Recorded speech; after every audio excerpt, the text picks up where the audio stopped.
बिस्मिल्लाहिर्रहमानिर्रहीम। जैसे जैसे रशिया, चाइना और ईरान ने आगे बढ़ के तालिबान के साथ दोस्ती का हाथ बढ़ाया है, लगता है कि अब आलमी सतह पर तालिबान हुकूमत को ना मानने वाला मसला तो दरपेश नहीं होगा।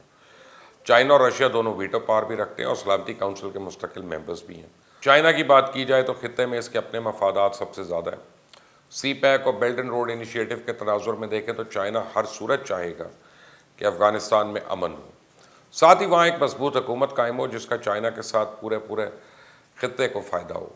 ऐसा ही अगर रशिया के बारे में बात करें तो रशिया की भी पता नहीं कब से ख्वाहिश रही है कि वो गर्म पानियों तक रसाई हासिल करे।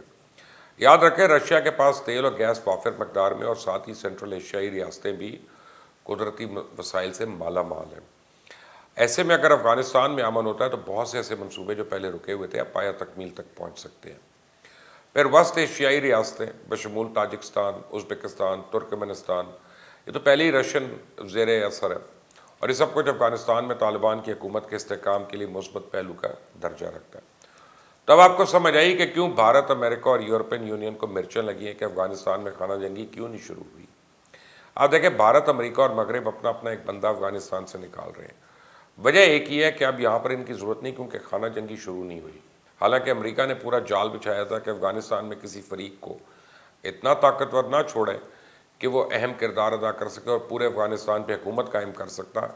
यहाँ तक कि आखिरी वक्त तक इन तमाम ममालिक ने अपना अपना पूरा जोर लगाया कि अफगानिस्तान में जंग के शोले किसी तरह भड़क उठे।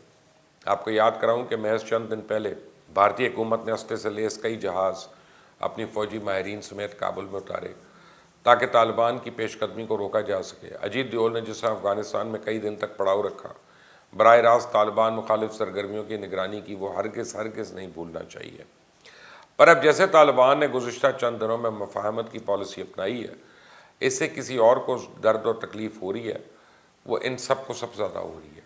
इससे तो इन सब ममालिक ने काबुल में अपने अपने सफारत खाने बंद कर दिए हैं। ये जो भारत ने बिल्कुल आखिर में 170 सफारतकार और अमेरिका ने 2000 से ज़ायद सफारतकार निकाले, अगर आपके ख्याल में सफारतकार थे तो मैं फिर इसको आपकी सादगी कह सकता हूँ, और मैं क्या कहूँ। अब देखें ना कि अमेरिका ने अफगानिस्तान हुकूमत के 9.5 मिलियन डॉलर मुंजमद कर दिए कि तालिबान के हाथ ना लगे। फिर जैसे आज तालिबान के नायब अमीर सिराजुद्दीन हक्कानी के भाई मौलवी अनस हक्कानी की काबुल में साबिक सदर हामिद करज़ई और डॉक्टर अब्दुल्ला से मुलाकात हुई, आगे बढ़ने के लिए मामला तय किए गए, वो अमरीका, मगरब और भारत उनके दिलों पर मोंग गलने के मुतरादिफ है। अभी से महसूस होना शुरू हो गया है कि मुस्तकबिल के हवाले से तालिबान दुनिया को हैरान करेंगे। ये एक नए अंदाज से चीज़ों को आगे लेके जा रहे हैं। कैसा शुराई निज़ाम तालिबान लाते हैं वो अनकरीब पता चल जाएगा, लेकिन किसी को शक नहीं होना चाहिए कि 4 दहाइयों बाद शायद अफगानिस्तान में एक मजबूत हुकूमत आ जाए। मेरे ख्याल से इससे बेहतर सूरत हाल तो पाकिस्तान को नहीं मिल सकती। हमारा मफाद भी इसी में कि अफगानिस्तान में एक मुस्तहकम हुकूमत कायम हो, ऐसी हुकूमत जिसका हुक्म पूरे मुल्क में चले।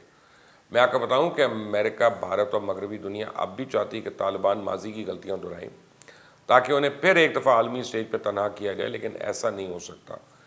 एक तो तालिबान ने अब शायद वो गलतियां दोहरानी नहीं, और दूसरा ये कि पड़ोस के ममालिक ने अमेरिका के किसी खेल में शामिल होना नहीं। चाइना, रशिया और अफगानिस्तान से अच्छे ताल्लुकात के तो ख्वाहिश यही है।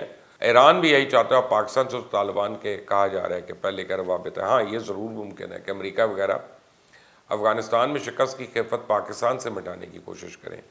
इस हवाले से पाकिस्तान को अब चौकन्ना रहना होगा। देखा जाए तो पड़ोसियों की बाहमी तजारत ही अफगानिस्तान की आमदनी का बुनियादी जरिया बन सकती है। ज़ाहिर है, जब अफगानिस्तान अपने इर्द गिर्द मौजूद 6 ममालिक की गुजरगाह बनना चाहेगा तो ये 6 भी चाहेंगे कि गुजरगाह में इस्तेहकाम रहे, सड़कें भी महफूज हों। मफादात का यही इश्तराक चीज़ों को मुस्बत अंदाज में आगे बढ़ाएगा। दूसरा ये कि इनकी हुकूमत में ताजिक, हज़ारा और उज़्बेक की नुमाइंदगी सिर्फ नुमाइशी ना हो। साथ ही अफगानिस्तान के पड़ोसियों को यह खौफ है कि अफगानिस्तान की सरजमीन इनके खिलाफ इस्तेमाल हो सकती है। इस मामले में तालिबान की ज़ुबानी कलामी यकीन दहानी अपनी जगह, लेकिन इनकी असल ज़मानत जो है वो अफगानिस्तान के अंदर का निज़ाम ही देगा। अब सवाल ये भी है कि इन 6 ममालिक के दरमियान इतफाक़ राय पैदा करने की कोशिश का आगाज़ कौन करेगा। ज़ाहिर है ये कोशिश पाकिस्तान को ही शुरू करना पड़ेगी और फौरी करनी पड़ेगी, और इसकी पहली वजह यह है कि अफगानिस्तान के गिर्द 6 ममालिक में पाकिस्तान की सरहद ही अफगानिस्तान के साथ तवील तरीन है, और दूसरी वजह है कि अफगानिस्तान की आबादी का सबसे बड़ा गिरोह यानी पश्तून पाकिस्तान की आबादी का भी एक अहम तरीन हिस्सा है, और तीसरा ही कि पाकिस्तान वस्ती एशिया के ममालिक से तजारत का आगाज़ चाहता है जिसके सभी रास्ते अफगानिस्तान से होकर गुजरते हैं। ان اسباب کے علاوہ پاکستان ہی وہ ملک ہے جو نہ کسی درجے میں طالبان اور دیگر افغان گروہوں کے ساتھ بات کر سکتا ہے۔ اس لیے ہمیں چائنا سمیت اس خطے میں بات کرنے کا مینڈیٹ مل جائے تو ہماری سفارتی تنہائی شاید کم ہو جائے۔ افغانستان کے بارے میں ایک اور بات یاد رکھنے کی ہے کہ اس ملک کا سقوط بہت جلد ہو جاتا ہے۔ سوویت یونین اور یہ امریکہ جب دونوں اس میں داخل ہوئے تو ابتدا میں کچھ نہیں ہوا۔ انہوں نے بے تحاشا گولیاں اور طیاروں سے بے پناہ بم گرا کر یہ سمجھ لیا کہ افغانستان فتح ہو گیا۔ مسئلہ سقوط کے بعد شروع ہوا، اور اس بار بھی طالبان بظاہر بڑے آرام سے کابل تک پہنچ گئے، لیکن یہ ابھی دیکھنا باقی ہے کہ ان کے خلاف کوئی تحریک شروع کب ہوتی ہے۔ ہمیں خانہ جنگی کی ایسی کسی بھی صورتحال سے افغانستان کو بچانے کی کوشش کرنی ہے، کیونکہ اس میں ہمارا اپنا مفاد ہے۔ اور ایسے میں جب کابل کے اندر پاکستانی سفیر اور چائنی سفیر ملاقات کرتے ہیں اور کہتے ہیں کہ وسیع البنیاد حکومت انسانی حقوق کے احترام اور قانون کی حکمرانی کی بنیاد پر آگے بڑھنے کے لیے افغانستان، چائنا، پاکستان ساتھ ہیں، تو اس سے شریکوں کو آگ تو لگے گی۔ یہاں تک پاکستان کا سوال ہے تو اب کوئی شک نہیں رہے گا کہ پاکستان کے اسٹریٹجک مفادات جو ہیں وہ تو چائنا کے ساتھ ہیں۔ افغانستان کے ساتھ پاکستان کا ایک اپنا بھی تعلق اور رشتہ، اور جو ابھی تک پاکستان کی جانب سے ذرا محتاط رویہ رکھا جا رہا ہے وہ سمجھ میں آتا ہے، پر آپ کو میں بتا دوں کہ پاکستان نے افغانستان میں نئے بندوبست کو قبول کر ہی لینا ہے۔ ہمیں یہ نہیں بھولنا چاہیے کہ پاکستان کی اس وقت پالیسی ایک پولیس راج جیسی ہے۔ اسے دنیا کو باور بھی کرانا ہے کہ افغانستان پاکستان کا کوئی فیوریٹ نہیں، اور پاکستان صرف امن کا خواہش مند ہے، اور یہی وجہ ہے کہ پاکستان ایک ایک قدم پھونک کر رکھ رہا ہے۔ ہم نے ایک طرف امریکہ اور یورپ کو ناراض نہیں کرنا، دوسری طرف رشیا اور چائنا کے مفادات کو بھی دیکھنا ہے۔ اس لیے یہ کام ہرگز آسان نہیں، کیونکہ پاکستان اس وقت دنیا میں کسی کو ناراض کرنے کا خطرہ نہیں مول لے سکتا، چاہے اندر سے ریاست پاکستان مانتی ہو کہ افغانستان میں جو ہوا اچھا ہوا، پر یہ بات ہم زبان پر نہیں لا سکتے، کیونکہ ہم کو FATF، IMF اور ورلڈ بینک والے مسائل کا بھی سامنا ہے۔ پاکستان اس وقت کوئی بھی ایسا اقدام یا فیصلہ نہیں کر سکتا جسے بھارت اور بپھرے ہوئے امریکیوں کو ہم سے انتقام لینے کا موقع ملے۔ اس لیے میرا ماننا ہے کہ ہماری حکومت، خصوصاً وزارت خارجہ اور وزارت دفاع کو بر وقت چوکنا رہنے کی ضرورت ہے۔ ویسے دیکھا جائے تو اس وقت خطے میں قیام امن کے ہونے والی کاوشوں میں پاکستان ایک مرکزی اہمیت اختیار کر چکا ہے۔ اشرف غنی بھگوڑا اور بھارت منظر سے بالکل آؤٹ ہو چکا ہے۔ شمالی اتحاد اور کابل سے وفود یہاں اسلام آباد کا رخ کر رہے ہیں۔ ضرورت اس امر کی ہے کہ ہم بالغ النظری کے ساتھ معاملات کو جو پہلے سے ہمارے حق میں ہو چکے ہیں اپنے استعمال میں کریں۔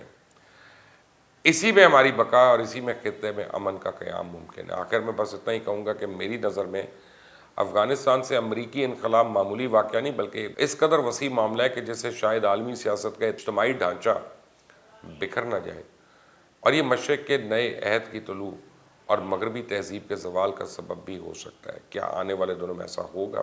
دیکھیں گے، کیونکہ جس دن چائنا، رشیا، ایران، پاکستان، افغانستان اور سینٹرل ایشیا نے آپس میں کھل کر تجارت شروع کر دی اور اس خطے کو ویزا فری کر دیا، تو اس کے بعد تو نہ کوئی امریکہ جانا چاہے گا نہ کوئی یورپ۔